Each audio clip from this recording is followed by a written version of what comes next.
My name is Ethan. I'm 29, an engineer living in Austin. For as long as I can remember, I've found a strange peace in taking things apart and putting them back together. There's something incredibly satisfying about a problem you can diagnose, a solution you can implement, and the tangible result of something working perfectly again. My garage, filled with the smell of oil and the promise of a project, was my sanctuary. Especially after I picked up this beat-up old Harley. It needed everything. And that, to me, was therapy. About a year and a half ago, I met Savannah. She was everything I wasn't: vibrant, social, living her life through a camera lens. I found her in a downtown coffee shop, meticulously framing her latte for an Instagram post, and I was drawn in by her confidence. She had this magnetic energy, like she owned every room she walked into. For the first few months, things felt effortless. We'd grab takeout, binge-watch shows, and I genuinely believed I'd stumbled upon something special. 8 months in, she suggested moving into my 2-bedroom loft. Financially, it made sense for her. Her freelance social media work meant inconsistent income. So, I covered the rent, the utilities, the groceries, streaming services, even what she called her work expenses, everything from ring lights to that elaborate camera setup that eventually dominated a corner of our living room. She'd contribute sometimes, but it was always framed as treating us or buying gifts, never her share of the actual bills. The real issues, though, began subtly. We'd be trying to decide where to eat, and if I suggested something she didn't like, her entire demeanor would shift. Arms crossed. That perfected, disapproving look. Then came the pause. She'd pick up her phone, conspicuously scrolling through her Instagram DMs, making sure I could see the screen. Messages from random guys, fire emojis, comments like, "Marry me," or "Let me take you to Park City." She'd glance up and say, "I don't have to deal with this, you know?" And like an absolute idiot, I'd immediately backtrack. I'd cancel whatever plans I had, apologizing for something I hadn't even done wrong. It quickly became her nuclear option for every minor disagreement. I wanted to spend a Saturday afternoon on my bike? Threat. I suggested ordering pizza instead of an expensive restaurant? Threat. I even tentatively asked if we could split the grocery bill that month? Threat. Every single time, she'd weaponize the idea that other men desired her, that I should be grateful she was choosing me. The worst part wasn't the threats themselves. It was how devastatingly effective they were. I'd feel this cold knot tighten in my stomach, a rush of panic, wondering if I was being difficult. Was I taking her for granted? Was I really that boring compared to these supposed suitors? So, I'd cave. I'd cancel my plans, apologize for things I hadn't done, and just try harder to keep her happy. I was covering about 80% of our living expenses, but whenever I brought it up, she'd pivot, talking about her personal brand, investing in her future, how relationships aren't transactional. Except she had no problem being transactional when it suited her, dangling those DMs like proof I was replaceable. She built this whole online persona around knowing your worth, but at home, she made me feel utterly worthless. I started walking on eggshells, constantly second-guessing everything I said or did, waiting for the next shoe to drop. My focus at work began to slip. I stopped making plans with Liam, my college buddy, because I never knew when Savannah would demand my presence for content. A low-grade anxiety became my constant companion. The only place I felt truly grounded was in my garage, hands covered in grease, wrestling with mechanical problems that actually had solutions. Engines don't manipulate you. They either run or they don't. That particular weekend, I'd cleared my entire schedule to work on the Harley. I'd planned it for weeks, ordered specific parts, and was finally making real progress. 3 hours in, the engine was partially disassembled, parts neatly organized on my workbench, and I was in that pure, focused zone where nothing else existed. That's when Savannah appeared in the garage doorway, phone clutched in her hand, already radiating annoyance. She told me we had to leave, right then, for some rooftop photo shoot downtown. How important it was for her image. How a boyfriend was supposed to be supportive. I didn't even bother looking up from the torque wrench I was adjusting. I calmly told her I'd planned this for weeks, and she should just go without me. Her expression immediately shifted into that all-too-familiar pattern. Crossed arms. The theatrical sigh. Then she pulled out her phone, scrolling with exaggerated, deliberate movements. She started reading off names, like she was reciting a spell. Jackson wants to take me to Park City. Noah just opened a new steakhouse and wants me there. Dylan keeps commenting about his Tesla. And then she delivered her favorite line. The one that had worked 50 times before. The one that was supposed to make me crumble. I can walk away. Boys are begging for me. This was the moment that, historically, would have sent me into a full-blown panic. It should have made me drop everything, scramble to fix whatever imaginary offense I'd committed.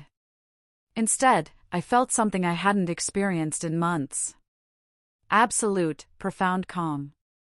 I had oil on my hands, a torque spec sheet in front of me, and the very real, mechanical task of tightening specific bolts to precise pressures. Her entire performance suddenly felt incredibly small. Insignificant. I looked at her, then passed her to the open garage door, and said the words that changed everything. Great. There's the exit. I turned back to my engine as if nothing had happened. And for the first time since we'd been together, I wasn't afraid of what came next. She just stood there, staring at me like I'd slapped her. I could practically see her brain buffering, trying to process what had just happened. Her go-to weapon, for the first time, had failed completely. She stammered something about me not fighting for us, about how I was supposed to care, but I just kept my eyes on the engine. I told her, my voice flat, almost emotionless, that she'd threatened to leave about 50 times, and I was tired of it. That if she wanted to go, she should go. And if she wanted to stay, she needed to stop using other men as leverage. My calm tone, I think, scared her more than if I'd yelled. She tried to soften her voice, saying she didn't mean it like that, but I'd already checked out mentally. I just went back to adjusting the torque on a cylinder head bolt. She stood there for another minute before turning and walking out. I heard her car start, heard the tires squeal as she pulled out of the driveway way too fast, and then, silence. The weirdest part was that I kept waiting for the panic to hit, for that familiar knot in my stomach telling me I'd made a huge mistake. But it never came. Instead, I felt this strange, exhilarating lightness. Like I'd been holding my breath for months and had finally, truly exhaled. I worked in that garage for another 4 hours straight. Finished the valve adjustment, cleaned my tools, and didn't think about her once. When I finally went inside that night, the apartment felt different. Quieter. But not in a bad way. I made myself dinner, watched something on TV without checking my phone every 5 minutes, and slept better than I had in weeks. The next morning, I woke up to 17 texts from her. The first few were angry, calling me cold and selfish, saying I'd embarrassed her by not showing up to her event. Then they shifted, becoming sad, talking about how we could work through this, how she didn't mean the things she said. The last few were almost threatening again, mentioning how many guys had asked where I was, how she could have left with any of them. I read them over coffee and felt absolutely nothing. I didn't block her number, honestly, I was curious to see how far she'd take it. I just muted the notifications and went about my day. That week at work, my boss noticed I was actually focused in meetings for the first time in months. He even complimented a design solution I'd come up with. It sounds small, but it mattered because I'd forgotten what it felt like to be good at something without someone making me feel guilty about it. That weekend, I sat down and really looked at my finances. I pulled up bank statements, categorizing everything: rent, utilities, groceries, her subscriptions, her expensive equipment, dinners at places she wanted to go. When I added it all up, I was spending almost $3,000 a month on our lifestyle, and she was contributing maybe $400 when she had a good month. I opened a separate savings account that day and started moving money into it. I also signed up for an advanced CAD certification course that my company would partially reimburse, something I'd mentioned to Savannah months ago, and she'd made a face like I was choosing work over her. So, I dropped it. Now, I registered without hesitation. 5 days after the garage incident, I called Liam. We'd been friends since college, but I'd barely spoken to him in 6 months because Savannah always had something planned when he wanted to hang out. We met for beers, and he asked what had been going on, saying I'd basically disappeared. I gave him the short version, and he just nodded, like he'd been waiting for me to figure it out. Then he brought up this idea he'd mentioned before, restoring motorcycles and selling them, maybe turning it into a side business. We'd talked about it years ago, but life got in the way. Suddenly, it felt entirely possible again. We spent 2 hours sketching out plans on napkins, talking about bikes, sourcing parts, pricing labor. Meanwhile, Savannah's social media went into overdrive. She posted vague stories about toxic people and choosing yourself, the kind of stuff that gets 1,000 likes from people who have no idea what's actually happening. She posted a photo of flowers with a caption about a secret admirer, but I recognized her own handwriting on the card. She started going out more, posting photos from expensive restaurants with strategic camera angles that made it look like she was on dates, but she was always alone in the actual shots. The whole thing was a performance designed to make me jealous. The fact that I felt nothing was probably driving her crazy. Then, 8 days after our argument, she showed up at the apartment unannounced. I was working on design specs when I heard her key in the door. She walked in, and she wasn't alone. There was some guy with her, tall, expensive watch, designer jacket, the whole package. She introduced him as Noah, made a point of mentioning he owned a restaurant downtown, and asked if I minded if they grabbed some of her things she'd forgotten. The way she said it, the way she positioned herself next to him, the little hand on his arm, it was all so calculated. I told them to go ahead and went back to my laptop. I could feel her watching me, waiting for some kind of reaction, but I just didn't have one to give. Here's where it got interesting, though. Noah started looking around the apartment and noticed the motorcycle parts one had neatly organized on the dining room table, pieces I was cataloging for the potential business with Liam. He asked what I was working on, and I showed him some before and after photos on my phone of a previous bike I'd finished. The guy lit up. He started asking technical questions, mentioned he'd always wanted to get into bikes but didn't know where to start. Savannah stood there, looking increasingly annoyed, as Noah and I talked for 15 minutes about engine sizes and vintage models. She kept trying to redirect his attention, touching his arm, mentioning they needed to get going, but he was genuinely interested. Before they left, Noah asked for my contact info, saying he might be interested in commissioning a custom build if I ever got serious about the business. I gave him my number, and he seemed genuinely enthusiastic. After they left, I just sat there, processing. Savannah had brought this guy to make me jealous, to show me what I was losing, to prove that she had options and I should be devastated. Instead, her backup plan had just turned into a potential client for my new business. I started laughing. I couldn't help it. The irony was just too perfect. That night, Noah texted, asking about pricing for a full restoration on a vintage Indian Scout. He said he'd been thinking about it for years, and meeting me felt like a sign. I sent him a detailed quote that Liam and I had worked out for exactly that kind of project, and he responded within an hour saying he wanted to move forward. Just like that, her manipulation had completely backfired, and I realized something important: I didn't need her to fail for me to succeed. I just needed her to stop being in my way. Noah's project became the catalyst for everything. Liam and I started meeting every evening after work, mapping out restoration timelines, sourcing parts, setting up a proper workspace in my garage. Within 2 weeks, we had the Indian Scout stripped down to the frame and a waiting list of 3 more potential clients who'd heard about us through Noah. My income stayed steady from my engineering job, but now I had this side income building up in that separate account. For the first time in years, I felt like I was moving forward instead of just treading water. 3 weeks after the garage confrontation, Savannah texted, saying her parents, Robert and Brenda, wanted us both at their anniversary dinner. She claimed it would look bad if I didn't come, that we needed to at least appear stable in front of her family. I almost said no, but Brenda had always been kind to me, so I agreed to go for her sake, not Savannah's. The dinner was at an upscale steakhouse downtown. Savannah spent the first 20 minutes positioning us for photos, adjusting angles, making sure everything looked perfect for her Instagram. I went along with it, because honestly, I didn't care anymore.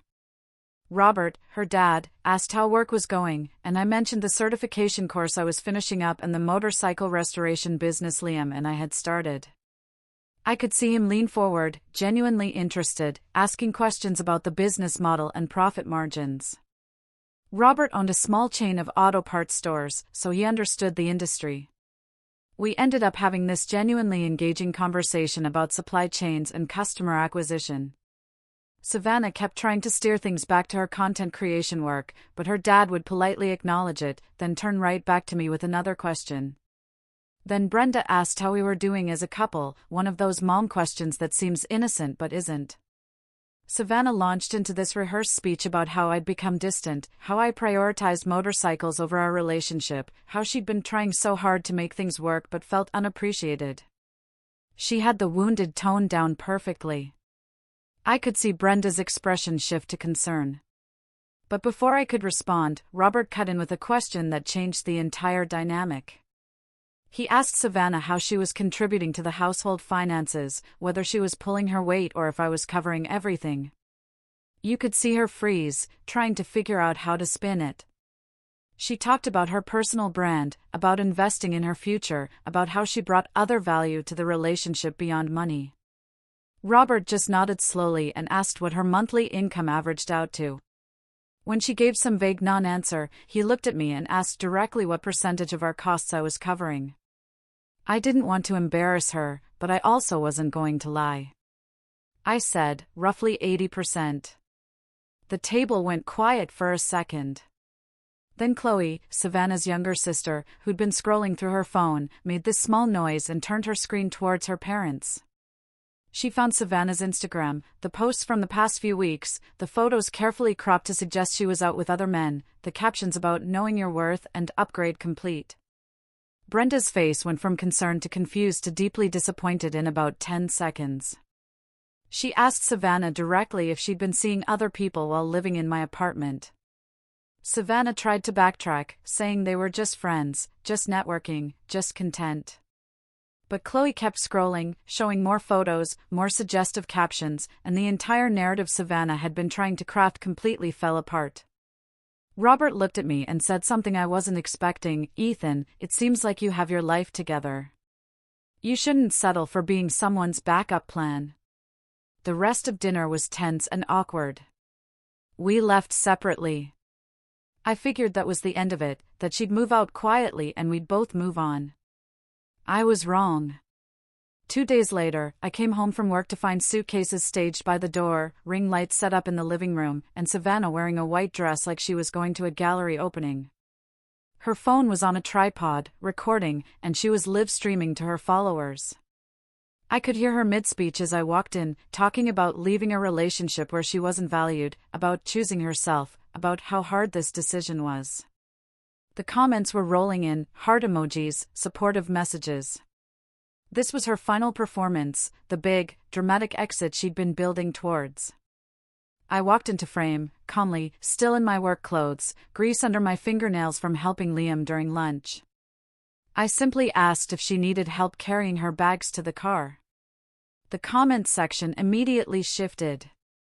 People were asking who I was, why I seemed so unbothered, whether this was actually mutual.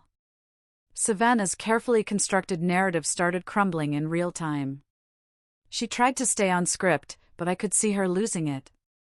So, I just stated the facts plainly. She'd threatened to leave over 50 times.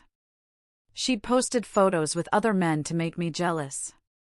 I'd asked her to either commit to the relationship respectfully or leave. And she'd chosen this. I wasn't angry, wasn't emotional, just honest. Then I picked up 2 of her suitcases and carried them to the door. She ended the stream abruptly. That's when the real conversation happened. She broke down, admitted she didn't actually have anywhere to go, that the whole thing was for attention, that she wanted to talk and figure things out. She cycled through every tactic: tears, anger, promises to change, accusations that I was cold. But I'd had 3 weeks to get clear on what I wanted, and it wasn't this. I told her she could stay with Chloe until she figured things out, that I'd give her a week to get the rest of her stuff, and that we were done. She tried one more time, saying she'd change, that she'd get a real job, that she'd stop with the social media games. I almost felt bad for her in that moment, because I could see she actually believed it. But I'd heard versions of this promise before, always after she'd pushed too far, and it never lasted. I told her I hoped she figured things out, but I was done being her safety net. She left that night, and the apartment went quiet in a way that felt permanent. The relief was overwhelming. Over the next 6 months, everything shifted. The restoration business took off beyond what Liam and I had projected. We ended up renting a small commercial space and hiring a part-time fabricator. I finished my certification and got a significant raise at my engineering job. I paid off my car, built up my savings, and started planning for a house with a real workshop. I also met Olivia, a structural engineer I ran into at an industry conference. She had her own career, paid for her own life, and seemed genuinely baffled when I mentioned my ex used to threaten breakups as manipulation. Our second date, we split the check without even discussing it. And she actually got excited when I showed her photos of the bikes we were working on, instead of seeing it as competition for her attention. It was shockingly easy, the way healthy things are. I ran into Savannah one more time, months later, at a motorcycle show where Liam and I were displaying a finished build. She looked different, less polished, more real.